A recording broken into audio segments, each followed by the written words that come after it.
இயற்பியல் எனும் ஜோதிடம். ரிஷப லக்கணம். குரு 9 முதல் 12 வீடுகள். பலன்கள்.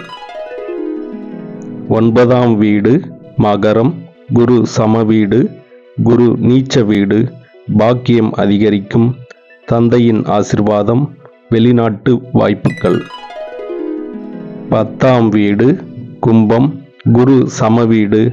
தொழிலில் உயர்வு. பேராசிரியர், கல்வி, வங்கி துறையில் வெற்றி. சமூக மரியாதை. மெதுவான முன்னேற்றம். 11ஆம் வீடு மீனம். குரு ஆட்சி வீடு. ஆசைகள் நிறைவேறுதல். செல்வாக்குமிக்க நண்பர்கள். சமூக மதிப்பு. பெரிய வட்டம். நீண்டகால லாபம். 12ஆம் வீடு மேஷம். குரு நட்பு வீடு. ஆன்மீக உணர்வு. வெளிநாட்டு பயணம். தனிமை. விரயம். தானம், தர்மம், தியானம். நன்றி, வணக்கம்.